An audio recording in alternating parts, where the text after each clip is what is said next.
Le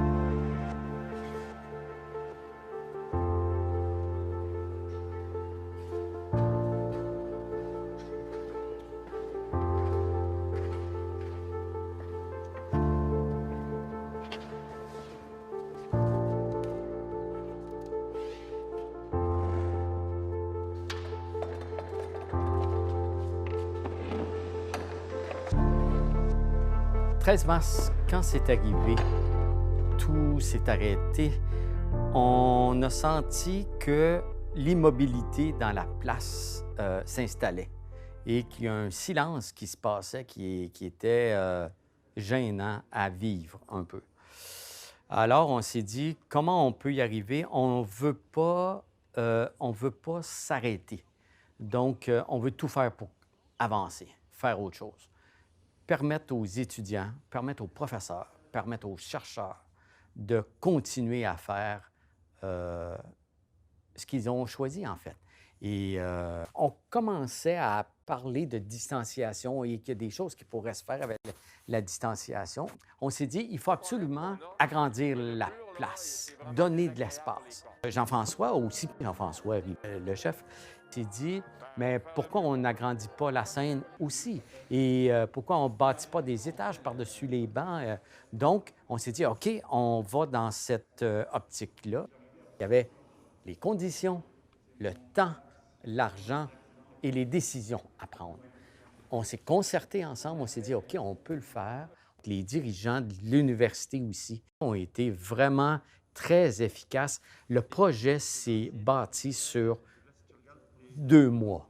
En 2 mois, le concept, les plans, la firme qu'on est allé voir pour pouvoir créer ce qui est derrière moi présentement, tous les atomes se sont mis à travailler ensemble, si on peut dire, pour arriver au tout qu'on a présentement. Ça va être l'orchestre. Fait qu'on a... Wow! Ouais, à cause des distances, on double quasiment tout l'espace de l'orchestre. Tout l'espace. Donc, Jean-François va être content. Et en fait, ça nous a donné l'espoir de pouvoir continuer à faire la musique. Les poteaux, tu vois, là, en même temps, je te l'avais pas dit, mais les poteaux, tu vois, il y a des 2x4 qui sont sur le bord de la cage, là, ouais. sur le côté, là. OK, oui. Ils sont juste posés. Puis, ça, c'était serré, c'est beau. J'ai mis une vis par en haut, là. Ah. C'était pour le swing de la... Ah oui, le swing de la patte. Là. OK, parfait. En fait, la magie de ce qui s'est opéré présentement, c'est que, donc, ce qu'on a choisi de faire, c'est d'aller par-dessus les bancs. Et ce qui nous a obligés à surélever la scène parce que ça nous a permis d'atteindre la superficie dont on avait besoin. La scène a à peu près 2 fois et demi la grandeur de ce qu'elle avait comme plateau avant.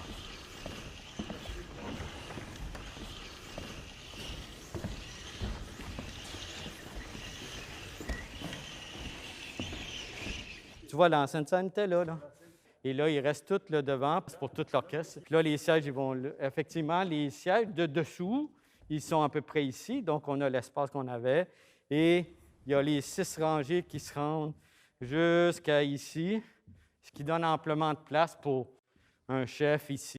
Évidemment, pour se conformer avec justesse aux règles de distanciation émises par la société dans la pandémie que nous vivons, on a distancé les musiciens de l'orchestre de façon très scientifique.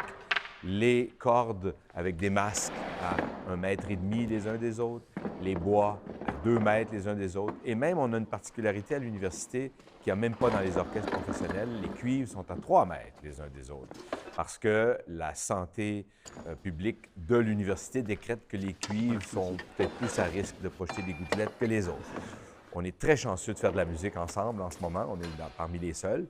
Et je crois que ça vaut la peine de faire très, très attention pour que cette distance nous procure la sécurité qui fait qu'on va pouvoir continuer à faire de la musique dans les prochaines semaines. Et je dirais qu'en fait, notre orchestre de 50 personnes d'aujourd'hui, distancé à 2 et 3 mètres, bien, ça prend la même place qu'un orchestre de 100 personnes d'habitude, comme l'OSM. Alors, c'est pas si différent comme expérience au niveau de la distance absolue.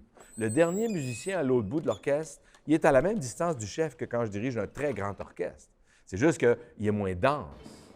Et là, ça engendre d'autres problématiques de distanciation parce que le manque de densité ou l'éloignement relatif de chacun des musiciens fait qu'ils se sentent tout nus, se sentent tout seuls.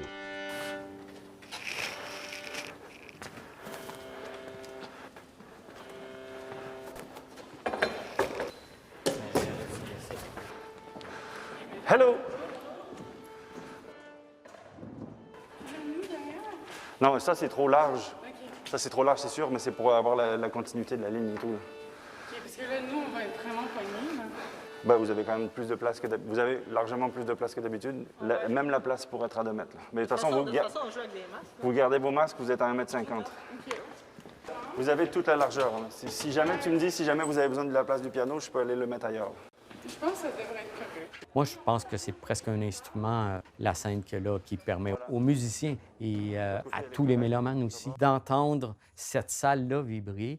Et dans l'évolution vers où c'est rendu, c'est super agréable de voir ça parce que ça l'ouvre vers énormément de possibilités, de penser différemment, d'arriver à créer avec quelque chose de nouveau. En fait, de oser autre chose. Le projet qu'on fait présentement nous permet d'oser, nous permet d'aller plus loin vers le futur.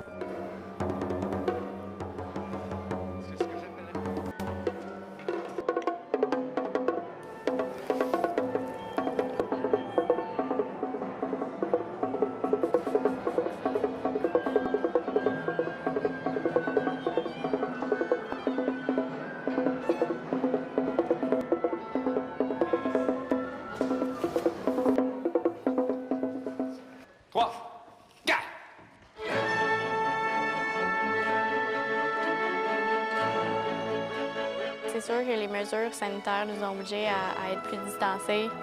Donc l'expérience, c'était comme recommencer une nouvelle fois, là, recommencer à zéro. Je l'ai vu comme, peut-être pas comme un nouveau défi, mais comme une expérience nouvelle. Il fallait qu'on s'adapte rapidement. Je prenais tout le monde pour acquis. Puis là, c'était vraiment plus comme, OK, il faut vraiment bien que je connaisse mes choses. Je suis un peu toute nue. On s'entend quand même, mais c'est vraiment là en tout cas, j'ai découvert que c'est vraiment plus un travail d'équipe. Qu'avant, j'avais plein de béquilles, puis là, j'étais toute seule. Attention, non, on n'a pas compris où est-ce qu'était le troisième temps dans la forme de ton fa. Comme ça continue. Il fallait vraiment que j'écoute bien. Jusqu'ici. C'est ça, que je me retrouve parmi tout le monde. Mieux. C'est extrêmement perturbant parce que quand on est en orchestre, souvent, on cherche toujours la place en fait, un peu savoir comment se placer par rapport à l'autre. Des fois, ça peut être assez complexe finalement. Et là, d'avoir 1,50 m, 2 mètres de distance avec tout le monde, l'acoustique change énormément.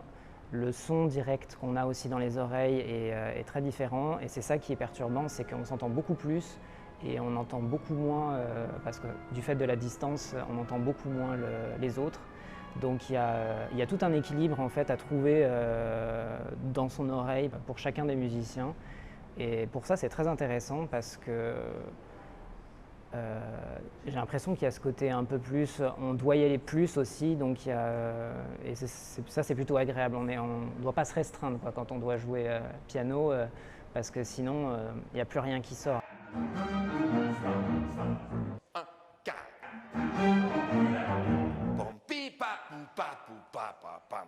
Donc, pensez les deux notes aussi fort. 1, 4. C'est étrange au début, mais j'ai l'impression qu'après 4-5 mois d'étrangeté, puis où est-ce qu'on n'est plus dans l'ordinaire du tout, peut-être qu'il y a un processus cognitif en quelque part qui s'est adapté, où est-ce que qu'on demande des choses différentes que d'habitude, ça n'a pas été choquant pour moi. Non. On dirait que tous ces changements-là m'ont pas affecté. J'ai pas trouvé que c'était si difficile de s'adapter. J'ai trouvé que, au contraire, les choses ont été faites de façon que ce soit relativement simple. J'étais enchanté de l'acoustique de la scène, retrouver vraiment le jeu d'orchestre, tout ça. Moi, j'étais plus concentré sur ce qu'il y avait de positif, moins sur les petits changements à gauche et à droite qui, bien qu'ils sont existants, j'ai décidé de ne pas en tenir compte dans mon appréciation du retour. C'est nouveau, c'est sûr que cette distance-là, au début, c'était un peu intimidant, mais une fois qu'on s'habitue, on se sent moins seul, chacun prend sa place, puis chacun essaie vraiment de s'inclure au groupe de la section. Puis après ça, une fois qu'on sort de la section, bien, on va chercher la section des violons 2 en face, puis les basses, puis franchement, au début, ça fait une différence, mais on s'habitue très vite, plus vite que ce que je pensais, en fait, au final.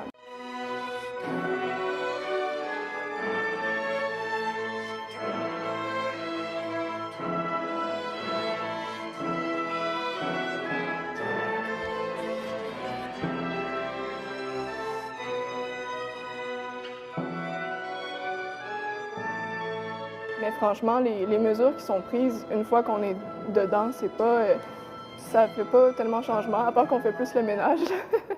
Puis le masque, bon, on se fie plus sur le regard, sur les yeux. Puis de toute façon, en orchestre, c'est pas mal de ça qu'on a besoin. On se regarde quand même, on a quand même le même contact. Les doubles croches!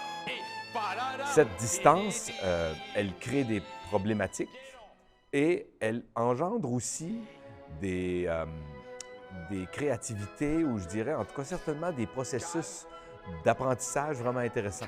C'est-à-dire que les difficultés sont bien entendu de jouer ensemble, surtout rythmiquement, aussi au niveau de la balance, au niveau de blender ensemble 3 corps ou 4 corps qui sont distanciés à 3 mètres les uns des autres, c'est épouvantable, bien sûr.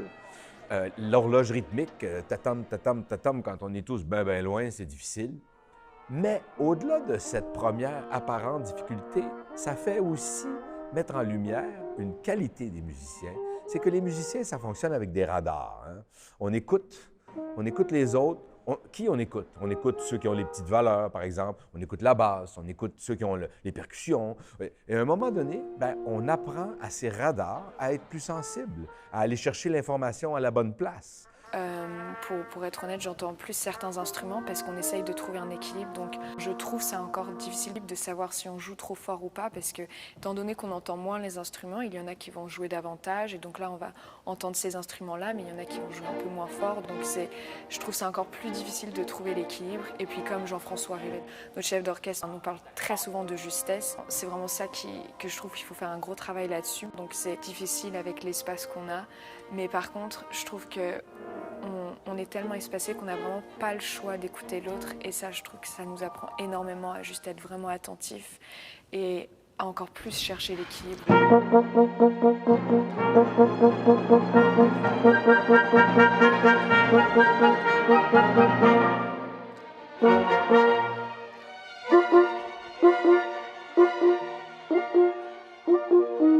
Il a fallu s'adapter, c'est sûr. Au début, personne n'était ensemble, on s'écoutait pas, on savait pas ce qu'on faisait n'importe quoi. Puis juste dès la deuxième répétition, c'est vraiment mieux. On a appris qu'on était un groupe, puis il fallait faire de la musique ensemble.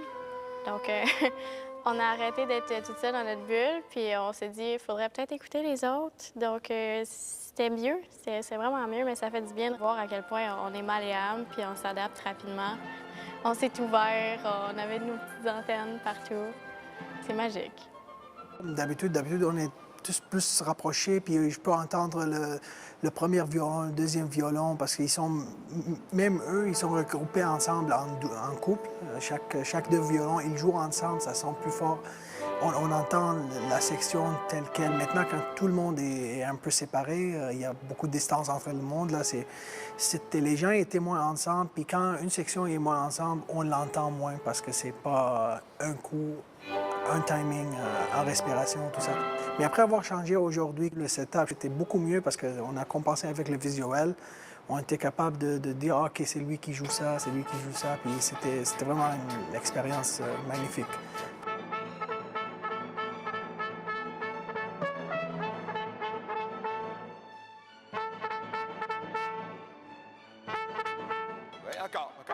Moi, comme chef, j'aime être expérimentateur des positions dans l'orchestre. J'aime aussi essayer des setups différents.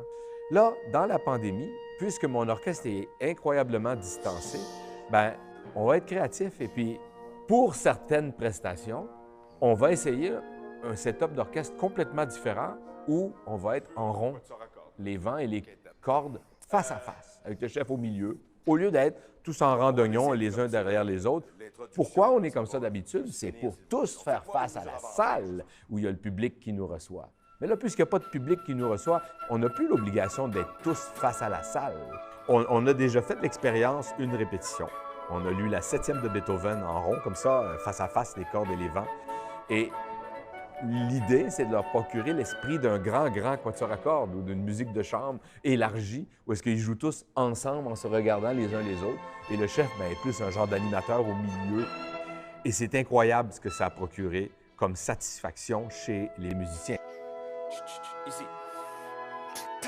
Aujourd'hui, on était tous placés en cercle, puis j'ai jamais fait ça, mais c'est super intéressant, puis on a vraiment l'impression, comme Jean-François disait, c'est comme vraiment de la grosse musique de chambre, comme si on était 4-5, mais là, on est quand même plus. Avec notre nouveau cercle aujourd'hui, c'était vraiment cool, parce qu'on entendait comme on était un gros groupe de musique de chambre, et pas une orchestre qui était distancée là.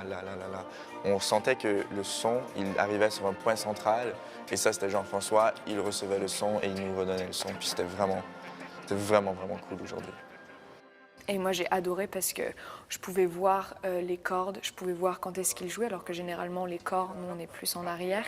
Et là, je voyais tout le monde, et c'est comme si on n'avait juste pas le choix de vraiment former un énorme cercle, qui au final est un énorme cercle compact, bien sûr, qui au final est le but d'un orchestre. Donc, je trouve que même dans ces circonstances-là, on a de quoi apprendre et de quoi progresser, et vraiment, ça fait ressortir les choses les plus importantes de l'orchestre, donc c'est-à-dire l'équilibre par rapport aux voix, la justesse et la clarté de l'ensemble. Et puis au niveau du mélange du son, le son se rencontre au centre, on s'envoie mutuellement nos sons, alors que dans une formation des plus classiques, les vents sont derrière nous, sont dans notre dos, donc le son va juste en avant et on n'en a pas forcément un retour. Mais là, le fait d'avoir le chef, le premier violon et en plus les vents en visuel, la connexion était beaucoup plus forte, je trouve, entre nous. Pouvoir les voir et les entendre en même temps, ça change quelque chose. Il y a une complicité, on se sent beaucoup plus proche finalement. Moi, en tout cas, personnellement, je me suis senti beaucoup plus proche. On est rendu à peut-être la 4e ou la 5e répétition qu'on fait ça, puis je vois plus de différence entre être vraiment proche puis être vraiment loin, parce qu'on finit par connecter malgré la distance. C'est pas vraiment qu'on soit proche ou qu'on soit loin, c'est l'écoute, puis la respiration, les silences. Tout est là, tout est dans l'air. On pourrait fermer les yeux, pas avoir de partition, puis tout jouer ensemble aussi. Donc, c'est vraiment pas la distance qui est un facteur important là-dedans. Faire de l'orchestre, c'est faire de l'orchestre, puis peu importe les distances, on est ensemble, puis ça sonne bien.